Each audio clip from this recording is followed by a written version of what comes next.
ভোটমুখী বাংলায় সবথেকে বড় চমক বলা যেতে পারে এই মুহূর্তের সবথেকে বড় ব্রেকিং নিউজ, তা হচ্ছে ভারতের প্রধান গোয়েন্দা সংস্থা সেই রয়ের যিনি চিফ, সেই রবি সিনহা, তিনি কিন্তু কলকাতায় ঝটিকা সফরে চলে এলেন।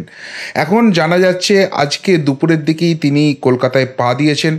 রাজারহাটের কাছে নিউ টাউনের একটি হোটেলে তিনি রয়েছেন এবং সেখানে সেই হোটেলটি নিশ্ছিদ্র নিরাপত্তায় মুড়ে ফেলা হয়েছে।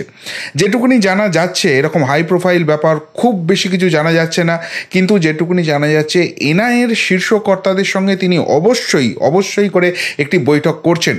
কিন্তু এর পাশাপাশি যেগুলো নিয়ে গুঞ্জন চলছে, শুধুমাত্র এনআইএ নয়, ইডি, সিবিআই, আইটি সকলেরই শীর্ষ কর্তা যারা বিশেষ করে কলকাতা ব্রাঞ্চে কাজ করছেন, তাদের সঙ্গে তার একাধিক গুরুত্বপূর্ণ বৈঠক রয়েছে এবং সেই বৈঠক কিন্তু রাত গড়াতে পারে। কেন এই বৈঠক হয়েছে তার অবশ্যই করে আবারও কোনো সরকারি কথা জানা যাচ্ছে না, কিন্তু 7খানা পয়েন্ট উঠে আসছে, অত্যন্ত গুরুত্বপূর্ণ সেই 7খানা পয়েন্ট। এবং তার সঙ্গে অ্যাডিশনালি যেটা উঠে আসছে সেটা হচ্ছে সিএএ ঘোষণা হয়ে গেছে এবং সেই সিএএ নিয়ে এই রাজ্যে বড় কিছু ঘটতে চলেছে, সেই রকম জল্পনাও কিন্তু রয়েছে। এবং সেই জন্যই এনআইএ কর্তাদের সঙ্গে তড়িঘড়ি কলকাতায় ছুটে এসে রবি সিনহাকে বৈঠক করতে হচ্ছে। প্রশ্ন উঠছে, কিন্তু কোন 7 বিষয়ে আলোচনা হতে পারে? এবং যদি সত্যিই এই 7 বিষয়ে আলোচনা হয়, তাহলে নিশ্চিতভাবে বলা যেতে পারে এই রাজ্যের এক বিশেষ রাজনৈতিক দল প্রচণ্ড রকমের বিড়ম্বনায় পড়তে চলেছে এবং তাদের শেষের শুরু, উল্টাগুন্তি কার্যত শুরু হয়ে যাবে।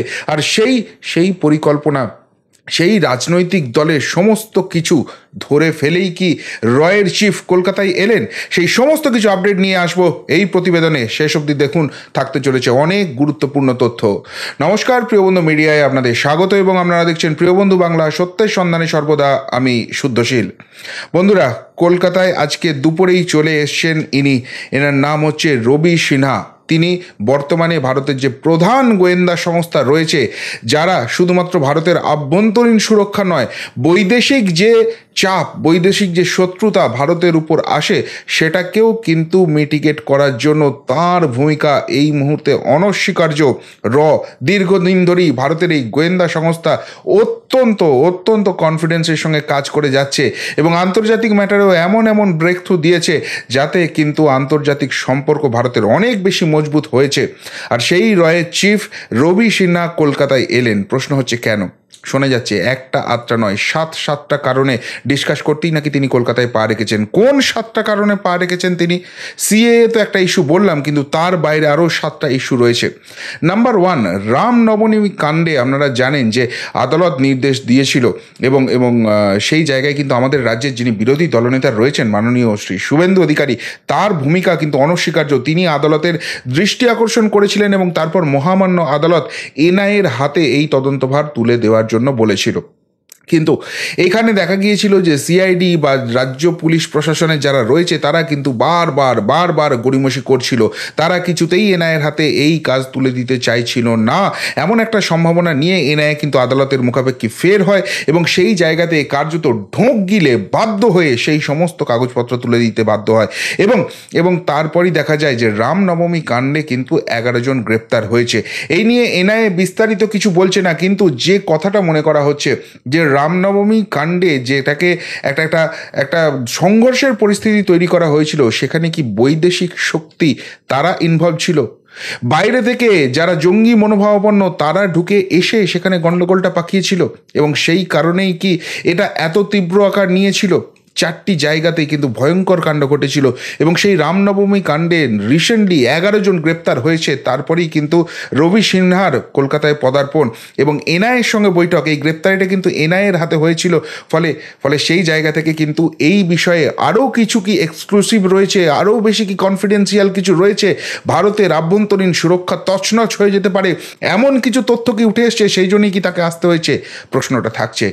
2 নম্বর যে পয়েন্টটা নিয়ে খুব আলোচনা চলছে সেটা হচ্ছে আপনারা দেখেছেন যে রিসেন্টলি যখন সন্দেশখালী কাণ্ড উত্তাল হয়ে পড়েছিল, শেখ শাহজাহানকে এই রাজ্যের অপদার্থ পুলিশ খুঁজে পাচ্ছে না বলে আওয়াজ উঠে গিয়েছিল, সেই সময়ে কিন্তু এনআইএ পৌঁছে গিয়েছিল ওই এলাকাতে এবং সেখানে এক সরকারি জায়গায় তারা সরকারি অফিসে পৌঁছে গিয়ে খোঁজ খবর করছিল, কেননা মানব পাচারের অভিযোগ উঠছে এবং এই ব্যাপারে বেশ কিছু অভিযোগ উঠেছে যেগুলো কিন্তু ভয়ঙ্কর। বিদেশ থেকে বেশ কিছু লোক এখানে ঢুকে পড়ছে, তারা এখানে রাজনৈতিক শেল্টার পাচ্ছে, কিন্তু তার মধ্যে থেকে আবার একটা বড় অংশকে পাচার করে দেওয়া হচ্ছে, তাদের অঙ্গ পাচার করা হচ্ছে, এমন অভিযোগ কিন্তু বিভিন্ন স্তর থেকে উঠেছে।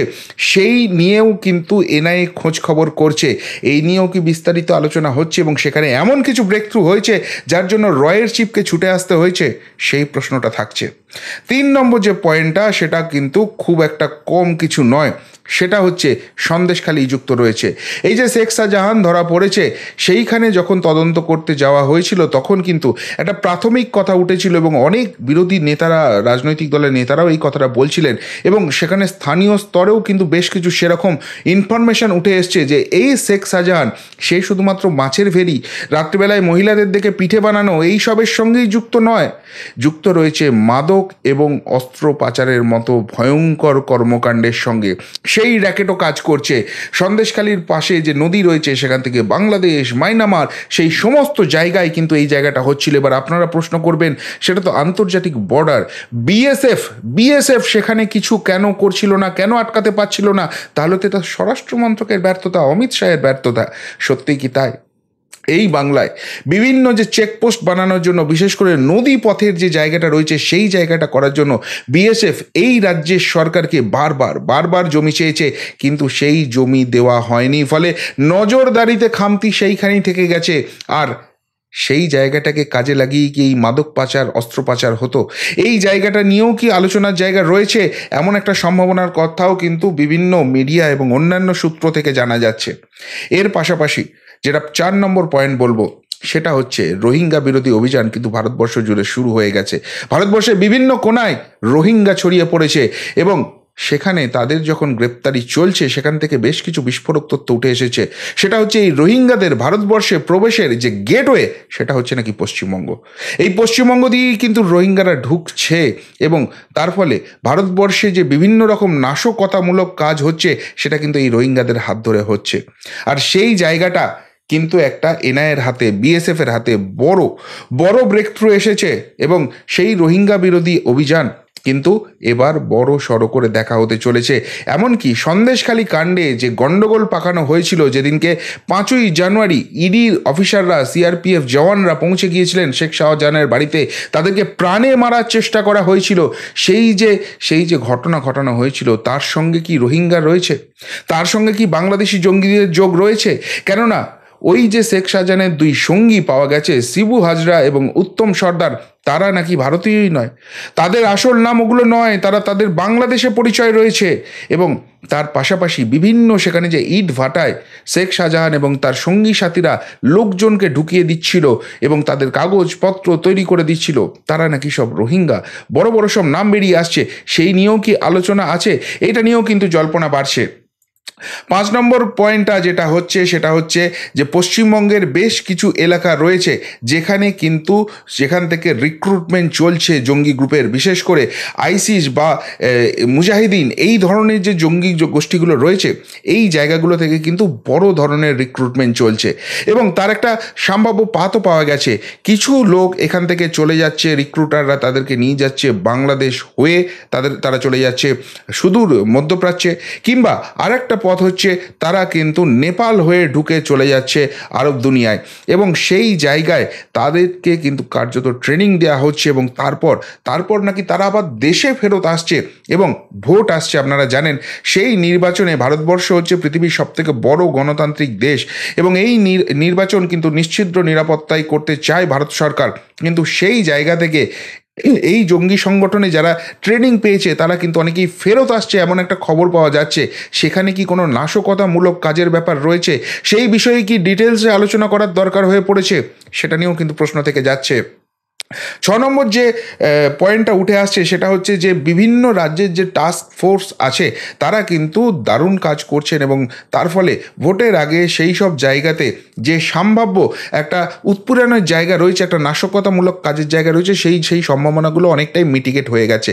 কিন্তু একটা লিড পাওয়া গেছে যে বহু দুষ্কৃতী যারা একদম পরিচিত কুখ্যাত, তারা দুষ্কৃতীরা অস্ত্র নিয়ে পশ্চিমবঙ্গে চলে আসছে এবং পশ্চিমবঙ্গে বিশেষ করে খাস কলকাতায় বেশ কিছু জায়গা নাকি আইডেন্টিফাইড হয়েছে যেখানে তারা নিরাপদ আশ্রয় পাচ্ছেন এবং এই জায়গাটা আরও বেশি গণ্ডগোলের হয়েছে। আপনাদের নিশ্চয়ই মনে থাকবে কিছুদিন আগে, কয়েক বছর আগে একটা খবর সামনে এসেছিল কলকাতার এক বহুতলে আবাসনে, সেখানে কিন্তু গুলির লড়াই হয়েছিল এবং সেখানে অন্য রাজ্যের জঙ্গিদের পাওয়া গিয়েছিল। এখন সেই ভোটের বাজারে এরা পশ্চিমবঙ্গে আসছে, পশ্চিমবঙ্গে কি কিছু ঘটানোর জন্য আসছে, নাকি অন্য জায়গায় থাকলে তারা বুঝতে পেরে গিয়েছিল তারা গ্রেপ্তার হবে, তাই এইখানে এসে তারা বাসা বাঁধছে এবং যখন এইখানে নিরাপদ আশ্রয়ে আসছে সেখান থেকেই কি তাদের গ্রেপ্তারির পরিকল্পনা রয়েছে যাতে তারা কোনো নাশকতামূলক কাজ করতে না পারে, সেইটা নিয়েও কি আলোচনা রয়েছে? এটা নিয়েও প্রশ্ন থাকছে। এবং তারপর সবথেকে বড় কথা যেটা, ভিন রাজ্য থেকে বিপুল বিপুল বিপুল পরিমাণ টাকা ঢুকছে বাংলায়। এবং রিসেন্টলি দুটো আপনাদের বলি, একটা হয়েছে দিল্লি থেকে হাওড়াগামী যে রাজধানী মেল এক্সপ্রেস ছিল সেখান থেকে 50 লক্ষ টাকা সেখান থেকে উদ্ধার হয়েছে। এবং ওড়িশা থেকে একটি গাড়ি ঢুকছিল, সেই গাড়িটা কোলাঘাটের কাছে ধরা পড়েছে, সেখান থেকে 20 লক্ষ টাকা বাজেয়াপ্ত হয়েছে। বিভিন্ন জায়গায় নাকা চেকিং হচ্ছে এবং সেখানে প্রচুর প্রচুর পরিমাণ টাকা সাইফন হচ্ছে। এবং আরেকটা এখানে কথা শোনা যাচ্ছে, সেটা হচ্ছে এই টাকার একটা বড় অংশ কিন্তু জাল নোটে রয়েছে। অর্থাৎ সব মিলিয়ে কিন্তু পশ্চিমবঙ্গের এই মুহূর্তের পরিস্থিতিটা বেশ ক্রিটিক্যাল রয়েছে এবং সেই জায়গাতে নির্বাচনের আগে বিভিন্ন রকমের ঘটনা কিন্তু ঘটতে পারে। সিএ নিয়ে পরিস্থিতি অন্যদিকে যেতে পারে, কেননা সিএ যখন আইন হয়েছিল, যখন রাষ্ট্রপতি মহোদয় সেখানে সাইন করে দিয়েছিলেন, সেই জায়গাতে কিন্তু পশ্চিমবঙ্গে একটা অগ্নিগর্ভ পরিস্থিতি তৈরি হয়েছিল। সেরকম কোনো সম্ভাবনা আছে কি না সেটাও কিন্তু খতিয়ে দেখার একটা বিষয় রয়েছে, কেননা আবারও বলছি সামনে নির্বাচন আসছে, এটাকে কিন্তু বিভিন্নভাবে ভেস্তে দেওয়ার চেষ্টা করা হবে। আর সেই জায়গা থেকে রবি সিনহা, ভারতের সর্বোচ্চ যে গোয়েন্দা সংস্থা রয়েছে তার চিফ, তিনি কলকাতায় এলেন এবং একাধিক বৈঠক করবেন, সেই নিয়ে কিন্তু অনেক কিন্তু প্রশ্নচিহ্ন থাকছে। এত হাই প্রোফাইল বৈঠক অবভিয়াসলি খুব একটা খবর কিন্তু বাইরে আসবে না, চুইয়েও খুব কম আসার সম্ভাবনা রয়েছে। কিন্তু আগামী দিনে বেশ কিছু কঠিন পদক্ষেপ হতে পারে এবং সেইখান থেকেই কিন্তু স্পষ্ট হবে যে এই মিটিংয়ের অ্যাকচুয়ালি রূপরেখা, অ্যাকচুয়ালি দিশা কী ছিল। তবে যদি সত্যিই এই 7টি পয়েন্টের সঙ্গে কোনো যোগাযোগ থাকে তাহলে নিশ্চিতভাবে বলা যেতে পারে পশ্চিমবঙ্গের এক রাজনৈতিক দলের শিয়রে সমন রয়েছে। আপনারা কি বলবেন? কেন রবি সিনহার হঠাৎ করে সমস্ত কিছু ফেলে দিয়ে তড়িঘড়ি কলকাতায় ছুটে আসতে হলো?